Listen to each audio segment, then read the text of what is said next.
Oi gente, esse é mais um vídeo do canal Lilian Reage. No vídeo de hoje quero ver a luta de Motobi vs Musashi. Eu e minha companheirinha aqui também, ó, que quis aparecer no vídeo. Hoje estamos gravando com esse amorzinho aqui, ó, que tá com mais sono do que qualquer outra coisa. E tô ansiosa pra ver como vai ser essa luta. Pra quem não viu, no último vídeo eu reagi ao confronto lendário de Piccolo vs Musashi. Fiquei surpresa com aquele final, de ver o Piccolo fugindo. Não esperava isso, esperava que alguém ia acabar morrendo, ou saindo muito ferido, ou desistindo da luta. Foi o que aconteceu, né? Afinal de contas, o Piccolo fugiu. Mas coitado, foi uma luta difícil, bem difícil mesmo. Agora, tô curiosa pra essa. Bora lá pro react? E essas foram algumas das minhas reações ao longo do vídeo. Assiste, tá muito bom, adorei essa luta. Logo após Piccolo fugir apavorado de Miyamoto Musashi, Motobi batia no peito e falava que agora era a sua vez. Ele mostraria para o mundo como lidar com o oponente mais traumático que a obra de Baki já viu. E galera, essa luta significava tanto para o Motobi a ponto dele anteriormente ir até Yujiro Hama e falar que o protegeria do espadachim. Ele foi até Jack Hama e o parou, mas por que ele fez isso? Tudo se deve ao fato que o espadachim, galera, é extremamente letal. Miyamoto não luta para nocautear, ele luta para matar. Seu estilo se resume em cortar, um estilo que ele acreditava que nem o próprio ogro estava preparado para lidar. Assim ele se propôs lutar após ver Piccolo fugir. Afinal, ele não apresenta orgulho marcial. Tudo que pode ser feito para vencer, Motobi fará, não importa o que tenha que ser. Se for honrado ou desonrado, pouco importa. Muitos podem criticar o seu estilo, porém galera, Motobi não é bem um lutador puro. O termo correto para se utilizar a ele é um guerreiro, um sobrevivente. Então, na arena Motobi entrava com a sua garrafa. Ele pensava o que estava acontecendo lá era como perseguir um sonho. Essa noite seria a recompensa disso, então vamos celebrar. Ele entrava e todo mundo se impressionava. Motobi não tinha nível para estar no mesmo palco que alguém que acabava de fazer Piccolo fugir apavorado. O espadachim observava e se lembrava que o homem à sua frente era aquele que se jogou no golpe para proteger Yujiro Hama. E aqui, galera, vamos falar proteger entre várias aspas.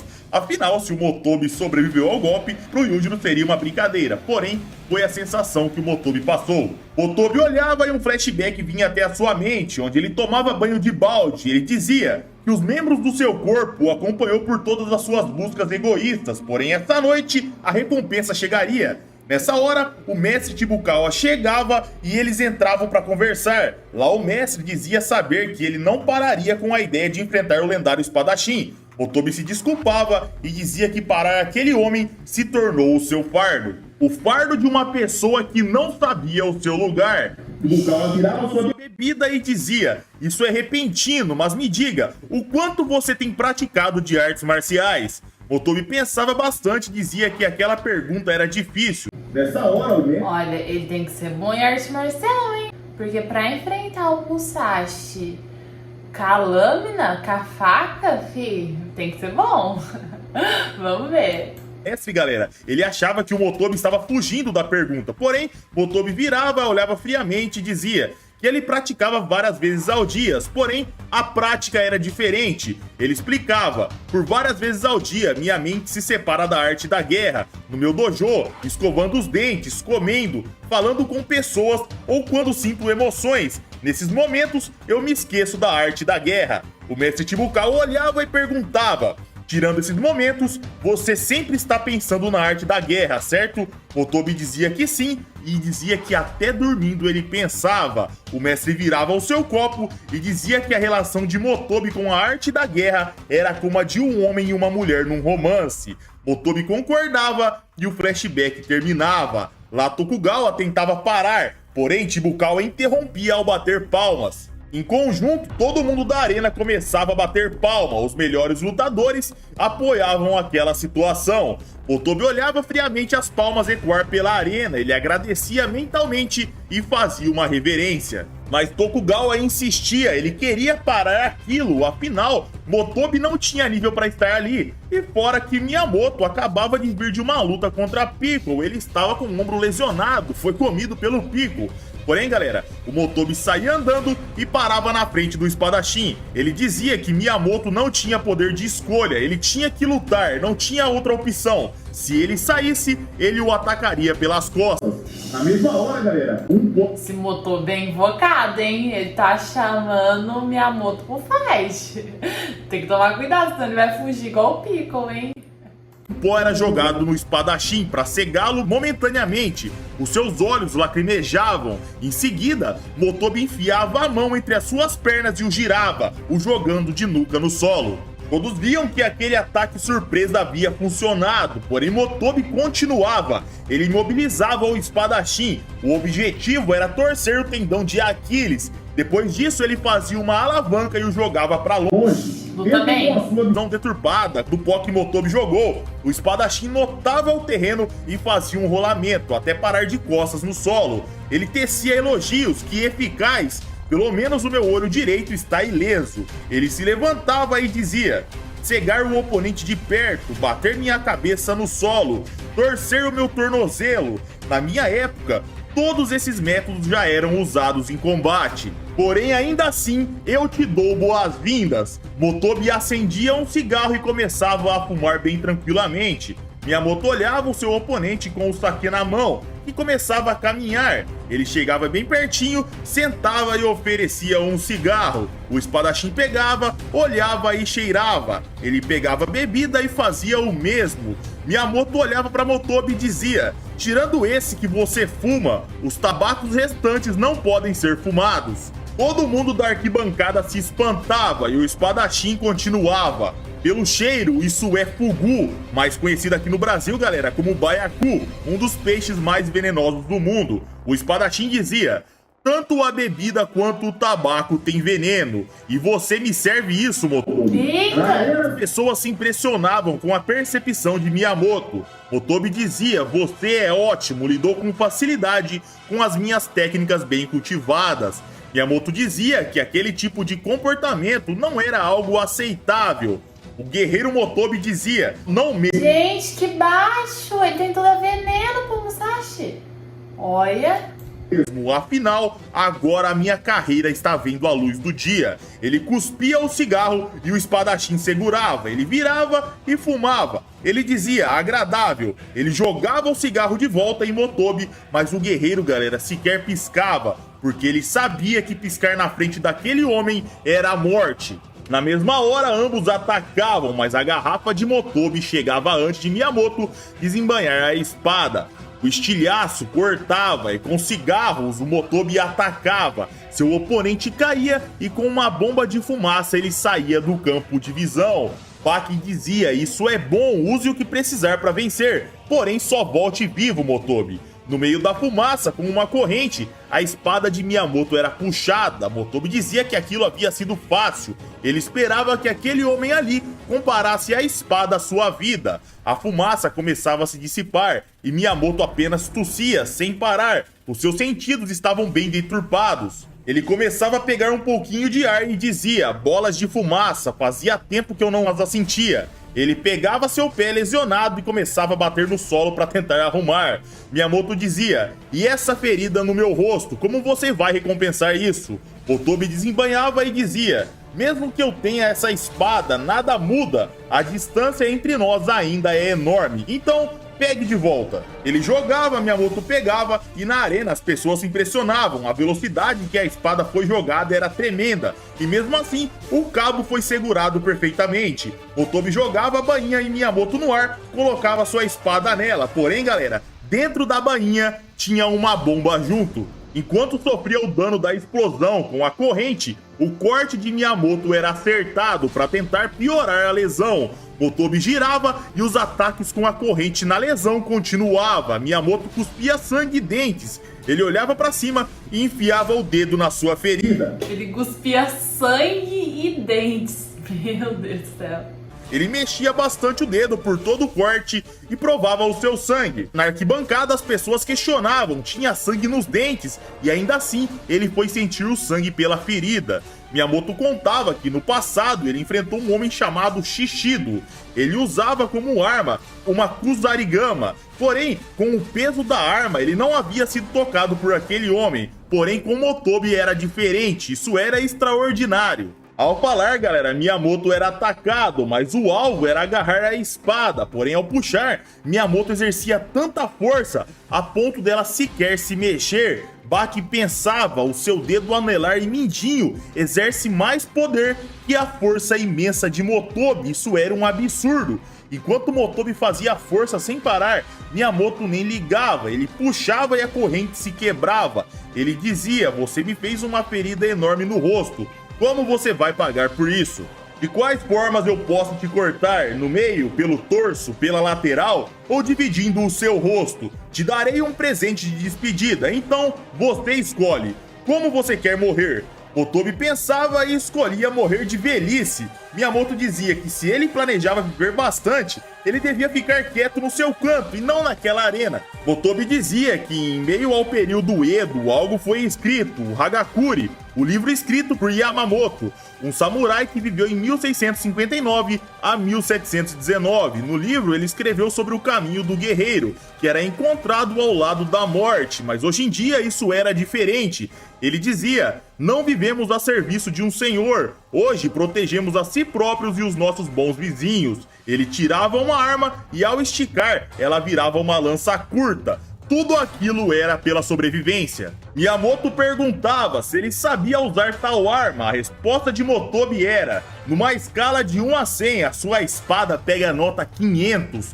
Minhas habilidades com a lança de 1 a 100 pega no máximo 70, porém ainda assim eu estou indo. Ele atacava. Miyamoto se esquivava e pensava, não, você não pega nem 50 pontos com a lança. A arma curta era cortada. Muito bom. Motobi o tempo todo não queria ela. Com um chute no queixo, o espadachim era acertado. Ele pensava, incrível, que ataque impressionante. Motobi colocava um soco inglês de pontas e socava tudo isso bem na ferida para piorar a lesão. Miyamoto se ajoelhava e Motobi dizia que agora ele pegaria a sua cabeça. Porém, naquela hora, o corte chegava, o mesmo corte que levou Hitsukayo para o outro mundo. Nessa hora, a arena se lembrava do quão mortal aquele homem era. A espada de Miyamoto era guardada. Enquanto isso, Motobi... Não, essa luta do Musashi com o Hitsu, dele repartir o Hitsu no meio, foi chocante, chocante. Então eu acho que ele é capaz de fazer qualquer coisa. É assustador, mas o Motobi é muito bom também. Né, Nelly? Vamos assistir. Ela até acordou, tá animada pra ver o final da luta. Sentia dor, o espadachim falava, os golpes constantes na minha ferida, visando causar mais dor, aumentando o trauma e vencendo por ali. Mas fora isso, Motobi, você usa uma cota de malha, certo? Uma peça de roupa visando se proteger de ataques cortantes. Peça essa que ficou famosa no período Shushingura. A literatura contava que 47 samurais se tornaram ronins de forma forçada e lá eles elaboraram um plano de vingança. Eles invadiram a propriedade de Kira. Uma batalha sinistra aconteceu. Por mais que lesões ocorreram na cabeça aos pés, nenhum dos 47 ronins veio a morrer. Tudo isso graças à cota de malha. A cena voltava e Motobi se ajoelhava com dor. Novamente, o narrador contava que projéteis não passavam por coletes à prova de balas. Porém, armas de maior calibre têm tanta potência que mesmo não perfurando, o dano é imenso. Ou seja, cotas de malha evitam o dano cortante. Mas se o corte for feito pela espada de maior calibre que o mundo já viu, como que o dano seria? Na arena, Miyamoto dizia, você usava uma cota de malha, achando que eu não te cortaria. Eu matava com a parte sem corte da lâmina. Eu matava com espadas de madeira. Saiba que os golpes de Musashi são inigualáveis. Uma cota de malha não me pararia. E só de te olhar sem ver, eu sei que tem armadura por todo o seu corpo. Nessa hora, um corte chegava no antebraço de Motobi, bem onde estava a armadura. Miyamoto alertava que o fim já se aproximava. Um flashback novamente nos é mostrado, onde Musashi era chamado para testar um novo estilo de capacetes. forjados pelos ferreiros Seki. Lá um homem dizia: o melhor aço que existe está ali, naquele capacete. Ele tem uma robustez incomparável. Das espadas de madeira às de verdade, tudo que o toca se quebra. Então eu te pergunto, você consegue cortá-lo? Miyamoto dizia que só de olhar, o brilho e a profundidade, ele sabia que ali era trabalho dos ferreiros Seki. Na teoria, todo mundo diria que ele não conseguiria cortar. Porém, a verdade é que ele podia sim. Porém, aquele homem com o capacete iria morrer. O homem pedia para ele pegar leve. Miyamoto dizia que tais palavras no campo de batalha não existia. Nessa hora, um corte era feito. O capacete era cortado, porém junto da cabeça do homem. Miyamoto se perguntava se ele conseguiria fazer o mesmo corte com a parte de trás da espada, a parte que não tem corte. Na arena, o resultado do corte no antebraço nos é mostrado. O corte era letal, faltou pouquinho para separar aquele membro do corpo. Miyamoto elogiava a armadura de Motobi, que tentava atacar na mesma hora. Porém, as suas pernas eram cortadas, Motobi caía e Miyamoto atacava. Porém, nessa hora, Baki gritava para parar. O espadachim se distraía. Ele olhava e dizia: garoto. Porém, galera, nesse momento de distração, Motobi investia. Motobi pensava: eu vim até aqui para proteger Baki e os lutadores dessa era. Tudo isso dessa calamidade natural. Se eu parar agora, não poderia me considerar um tutor. O guerreiro travava os braços de Miyamoto, ele cabeceava. 1, 2, 3, incontáveis cabeçadas. Ele ia para as costas e fazia um mata-leão. Se o seu outro braço estava incapacitado, ele travaria mordendo com seus dentes. Miyamoto era sufocado. Ele erguia o braço e cortava pela clavícula de Motobi. A malha era ignorada. Ele cortou pela clavícula. Meu Deus do céu, gente. Ele é muito apelão, Musashi. Muito, muito, muito. Porém, Motobi não iria soltar. As suas pernas já não funcionavam mais. Era ali e agora. Por mais que a sua clavícula estivesse quebrada, o seu pulmão estivesse colapsado, o seu braço neutralizado, ele não iria soltar. Ele protegeria a si mesmo, protegeria os seus amigos, a sua era e o mais importante, ele dizia: eu vim aqui para proteger você, Musashi. O espadachim apagava e a luta era finalizada. Todos começavam a aplaudir. O inesperado acabava de acontecer. Na arena, Miyamoto rapidamente acordava. Ele olhava, se sentava e admitia a derrota. Motobi se perguntava: quantas vezes eu fui cortado?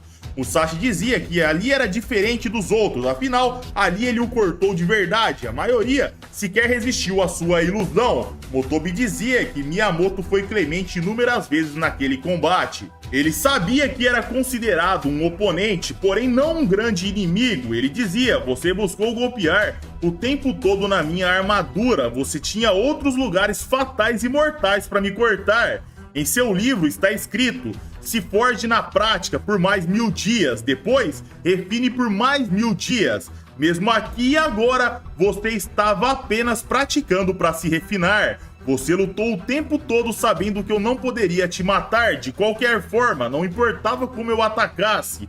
Eu apenas tirei vantagem da sua falta de seriedade. Eu sabia que poderia ameaçar a sua chance de vitória, porém o tempo todo eu sabia que de forma alguma eu poderia ameaçar a sua vida. Miyamoto se levantava, pegava sua espada e puxava. Ele agradecia por aquelas palavras, mas uma derrota era uma derrota. Que susto, eu pensei que ele falou que ia pegar a espada e enfiar no Motobi no final da luta. Quase. Contra um gatinho. E ainda assim, Motobi mandou bem demais. Eu quero saber a opinião de vocês. Se vocês curtiram o vídeo, eu conto com um like para ajudar o canal. Se não curtiram, um dislike, não tem problema. Segue a gente no Instagram, nas nossas redes sociais. Vai estar aparecendo aqui na tela, dá uma moral pra gente. É isso aí, galera. Um abraço, fiquem com Deus e tamo junto. Muito, muito bom. Gostei. Achei uma luta justa, que eu pensei que o Musashi não ia ter misericórdia com o Motobi. O Motobi não é um personagem que eu conheço muito. Eu já vi ele interrompendo algumas lutas, assim, mas não sei muito sobre ele.